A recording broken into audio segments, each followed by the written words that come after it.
Hey, what's going on, world? AZD here with you with another video. And in this video, I'm going to talk about how I got started with investing. And then after I got started with investing, I started learning the skills of trading and implementing the skills of trading in order to earn some extra money, basically, to supplement my income, to hedge against inflation, basically just to have some more money, right? So how I got started with saving and investing was it's probably, well, we always learn about saving and investment, but when I really got started with saving and investing, I started off with my job was one of them with they did the 401k, the 403k, whichever one that your job or your company do. So I got involved with the 401k. Actually, it was a 403k because I was in the educational industry. And it was interesting, but one thing that I noticed about when I was starting to invest that way is that you could have control out of it, but you won't have control unless you allocate and designate that you want to basically control it. Because a lot of times when we put in our money into those 401ks and those 403ks, it's basically a third-party company or another company out there, not even your company or yourself, are the ones who are allocating the money or putting the money in a different investment. A lot of times they're paying out good, but the average return and stuff like that usually be like 2 to 3%, 4% on the average. Not a big gain. So while I was doing that, I started to notice that when the market get hit or something like that happen in the market or a certain sector gets hit, even inflation and stuff like that, my money would not grow that much, or it would even have a loss. So I started to look into that more and more, and I started to understand, okay, well, the only way that you can probably have a control about it is to be more involved with your investment. So somebody had introduced me to, if I'm not mistaken, I believe it was DJ QT. Check him out on Instagram. Check him out on all social media. DJ QT is one of the top DJs in Connecticut. So it was DJ QT had introduced me to the Acorn app. I think it was DJ QT. Introduced me to the Acorn app, and I started to use the Acorn app. So the Acorn app was a beneficiary because you wouldn't have to put a lot of money in. It's easy to set up. It's easy to look at the platform. And what they do, they put a lot of the money in like growth index funds and ETFs. So not exactly, I wanted to say guarantee, but the way that they do theirs is you can allocate, okay, you want it to be a aggressive type of investment, or you want it to be a moderate investment, or you want the investment account to be like a slow one. But I think I got into slightly aggressive or slightly moderate or something like that. I think I did aggressive. But the returns was really good with Acorn. And the Acorn app shows me different ways of understanding, because they give you little lessons and things like different ways of understanding the market, understanding equity, understanding bonds, insurance, understanding how the stock market works in terms of equity and in terms of allocating to different sectors. So you learn a lot of stuff from the Acorn app, and that's why I like to use the Acorn app. And that was one of the reasons how I got started, was with the Acorn app, other than the 403. And moving from the Acorn app, I started to understand, you really don't get to trade your own stock. So it don't give you that advantage of being able to trade your own stock. They give you the advantage of allocating money to certain sectors, in terms of like if you want to be in tech sector, if you want to be in energy, or a different variety of that. But it don't exactly give you the ability to control where you can say, okay, you're buying your own shares, or you're buying your own stocks, or partial shares, or whatever like that. So then I got introduced from another friend. I forgot his name of his business. I believe it's Exotic Smokes or something. He got like a smoke shop. You got your hookah, you got your variety different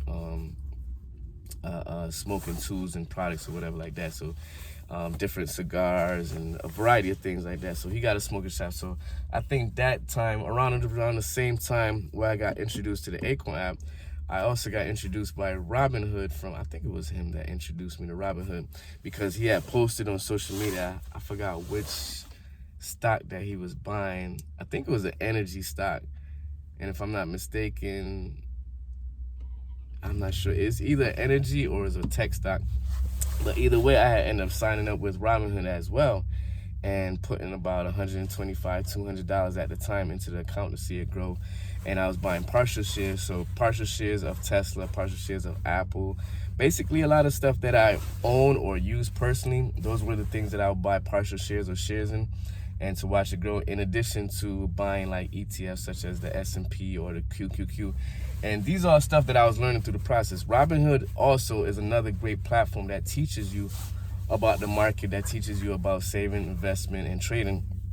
And I really got more involved with the trading aspect after I started to see that some of my stocks would have a gain, like say maybe this week it would have a gain, but a couple weeks down the line, that gain would decrease into a loss. So I started to understand, okay, well, maybe if I swipe off some of the profit, some of the gains off of the profit when it goes into green, maybe I can benefit off of it when it goes into red. So I started to do that, shaving a little profit when it go into green, shaving a little bit off, selling partial shares or whichever one that you want to do.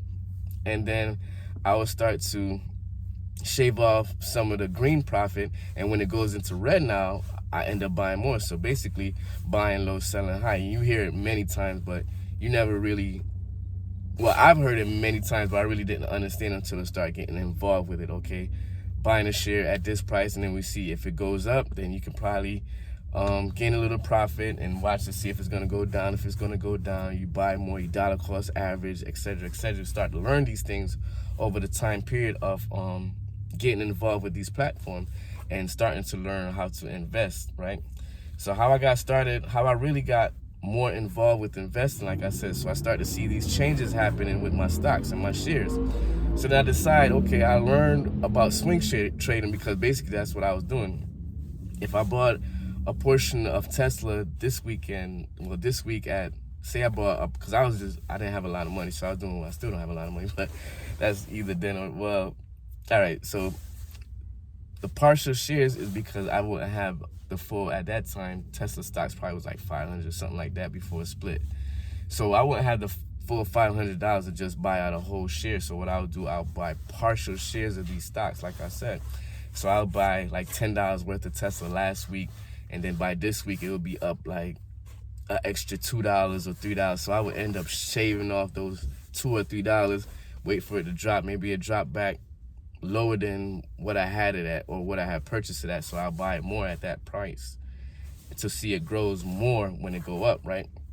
So that's how I start to basically learning the idea. Okay, first you gotta save, then you learn the idea of investing with different platforms, ETFs, index funds, mutual funds, and then you start to learn, okay, well, I'm saving, I'm investing, maybe I should start trading, because of the way how the money was moving or the market was moving. You'll see some gains here, then you have loss. So I started to learn how to trade, which is that, you know, buy low, sell high type of mentality and skills that you learn over time.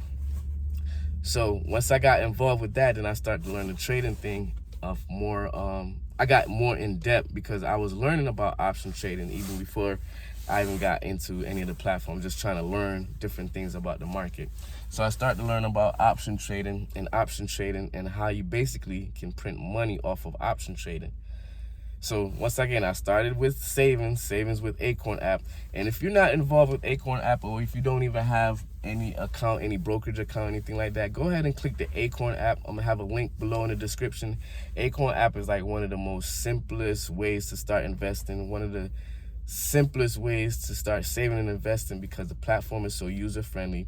You don't need a lot of money in order to open up an account, and it teaches you about saving, and it teaches you about budgeting, and it teaches you about investing, and it teaches you about trading, swing trading, option trading, and the different ideas of bonds and insurance and different type of equity and the different sectors out there. So I got more and more involved with that, learning as I go. So then I started to do option trading.